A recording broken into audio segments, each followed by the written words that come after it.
नारायण नारायण। प्रिय भक्तों, मेरे YouTube चैनल हिंदू भक्ति में आपका स्वागत है। अमल की एकादशी व्रत कथा प्राचीन काल की बात है। भारतवर्ष में एक पुण्यशील राजा राज्य करता था, जिसका नाम चित्ररथ था। वह अत्यंत धर्मपरायण और सत्यनिष्ठ राजा था। उसकी प्रजा भी अत्यंत धार्मिक और ईश्वर भक्त थी। राजा प्रतिदिन भगवान विष्णु की पूजा करता और प्रजा को भी धर्म के मार्ग पर चलने के लिए प्रेरित करता था। उसके राज्य में कोई भी अधर्मी या पापाचारी नहीं था। सभी लोग सच्चाई, न्याय और धर्म का पालन करते थे। एक दिन राजा ने फाल्गुन शुक्ल पक्ष की अमल की एकादशी का व्रत रखने का निश्चय किया। उसने अपनी समस्त प्रजा को भी इस व्रत का पालन करने का आदेश दिया। नगर के मंदिरों को भव्य रूप से सजाया गया। सभी लोगों ने उत्साहपूर्वक स्नान करके व्रत का संकल्प लिया। मंदिरों में वेद मंत्रों का उच्चारण होने लगा। जगह जगह भगवान विष्णु की पूजा होने लगी। राजा चित्ररथ ने नगर के सभी लोगों को अमल की एकादशी के दिन आंवले के वृक्ष की पूजा करने का आदेश दिया, क्योंकि इस दिन भगवान विष्णु स्वयं आंवले के वृक्ष में निवास करते हैं। राजा अपने परिवार, मंत्रियों और नागरिकों के साथ वन में गया और वहां एक विशाल आंवले के वृक्ष की पूजा की। सभी ने उस वृक्ष के नीचे बैठकर भजन कीर्तन किया और रात्रि जागरण किया।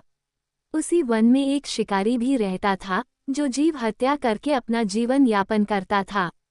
वह अत्यंत क्रूर और अधर्मी था। उसने कभी कोई व्रत या उपवास नहीं रखा था और न ही भगवान की पूजा की थी।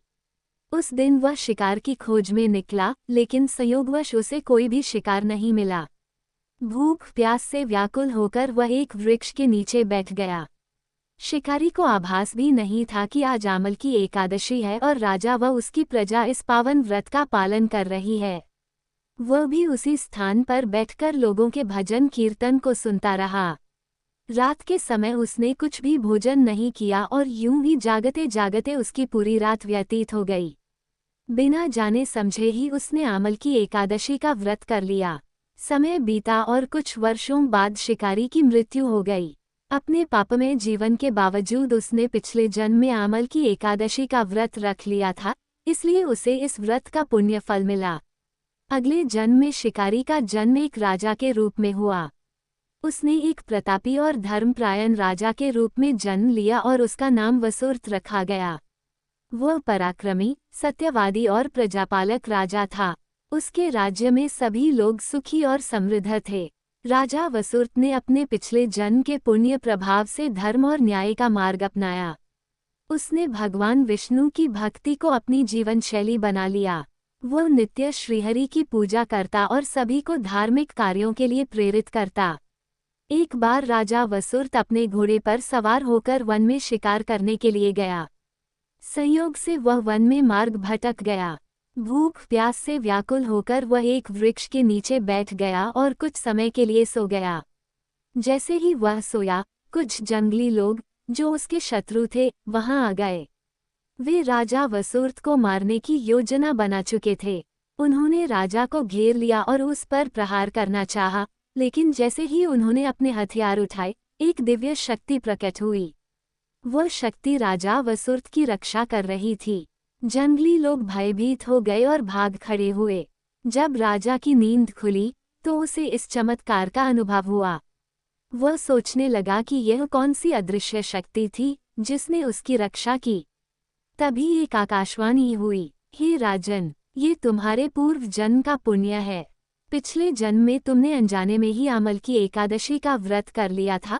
उसी पुण्य के प्रभाव से आज तुम संकटों से बच गए। यह व्रत इतना शक्तिशाली है कि इसका प्रभाव अगले जन्म तक बना रहता है। इस आकाशवाणी को सुनकर राजा वसुर्त अत्यंत प्रसन्न हुआ। उसने अपने राज्य लौटकर इस व्रत का प्रचार किया और सभी को अमल की एकादशी का व्रत करने के लिए प्रेरित किया। उसके बाद से अमल की एकादशी का व्रत अत्यधिक फलदायी और पुण्यदायी माना जाने लगा। यह व्रत करने से व्यक्ति को मोक्ष की प्राप्ति होती है, जीवन में सभी दुखों का नाश होता है और श्रीहरि की कृपा सदैव बनी रहती है। अमल की एकादशी का व्रत करने से अनेक लाभ होते हैं। इस व्रत को करने से जीवन में किए गए सभी पापों से मुक्ति मिलती है।